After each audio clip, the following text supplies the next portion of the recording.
बिहार में पंचायत चुनाव का इंतजार कर रहे हो तमाम लोगों के लिए इस वक्त की बड़ी खबर सामने आ रही है। देखिए, आपको मालूम है कि पंचायत चुनाव को लेकर के सबसे ज़्यादा चर्चा इस बात को लेकर थी कि परिसीमन को लेकर जब बिहार सरकार ने नए आदेश दिए हैं उसके बाद से क्या वाकई में बिहार में जो पंचायत चुनाव होने वाले हैं उसमें लेट लतीफ़ी हो गई।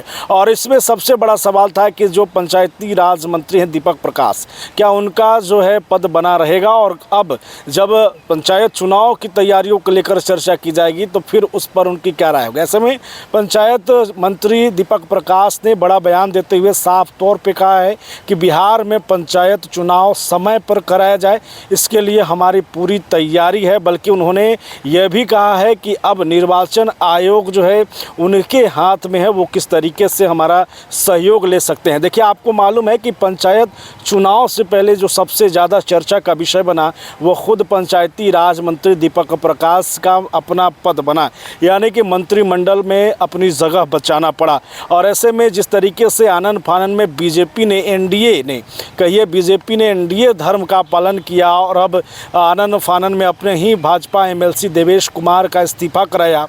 और उसके बाद आपको मालूम है कि कल दीपक प्रकाश जो कि इस वक्त पंचायती राज मंत्री हैं, उन्होंने एमएलसी पद पर शपथ लिया राज्यपाल के द्वारा मनोनयन के बाद। और साफ तौर पे है कि अब लगभग ये माना जा रहा है कि दीपक प्रकाश का कुर्सी जो है वो सुरक्षित है, इसमें अब कोई बदलाव नहीं होगा। अब सवाल ये है कि पंचायत चुनाव को लेकर जो परिसीमन पर सवाल उठ रहे थे उस पर पंचायती राज मंत्री दीपक प्रकाश ने साफ कहा है कि देखिए, हमारी पूरी प्रयास है कि हम समय पर परिसीमन और जो है चुनाव भी कराएं। इसे लेकर के उन्होंने कहा है कि विभाग के द्वारा लगभग पूरी तैयारी की गई है और अब इसमें कोई बदलाव नहीं है, बल्कि परिसीमन को लेकर के जो आदेश होने हैं वो भी हम जल्द करने वाले हैं। वहीं पर आपको मालूम है कि आरक्षण रोस्टर को लेकर विभागीय तैयारी पहले से थी, इसलिए हमारे पास बहुत ज़्यादा समय नहीं है, तो फिर हमारी तैयारी भी कमज़ोर नहीं है। उन्होंने कहा कि निर्वाचन आयोग के ऊपर है कि वो किस तरीके का प्रारूप बनाती है। हमारी टीम पूरी तरीके से, पंचायती विभाग की टीम जो है वो पूरी तरीके से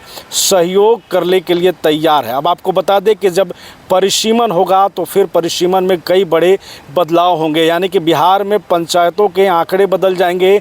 यानी कि जो मुखिया, यानी कि जिस प्रखंड में जितने पंचायत हैं उसकी संख्या बढ़ेगी, वहीं पर जनसंख्या के अनुसार जो है नए वार्ड सृजित किए जाएंगे, जिला परिषद क्षेत्र तय की जाएंगे और तमाम चीज़ों में बड़े बदलाव होंगे। यहाँ तक कि परिसीमन में आपके पंचायतों का नाम भी बदल सकता है। तमाम चीज़ें हैं और तमाम चीज़ों पर लगातार अपडेट देंगे। लेकिन फिलहाल इस वक्त की बड़ी खबर है कि अब मंत्री दीपक प्रकाश ने साफ संकेत किए हैं कि चुनाव जो है दिसंबर तक में कराने की जिम्मेवारी है और प्रयास है विभाग के द्वारा कि समय पर दोनों करा लिया जाए, यानी परिसीमन के बाद चुनाव भी करा लिया जाएगा। लेटेस्ट अपडेट हम आपको देते रहेंगे, आप हमारे साथ यूं ही जुड़े रहें, देखते रहें बुलेट न्यूज़ टीवी।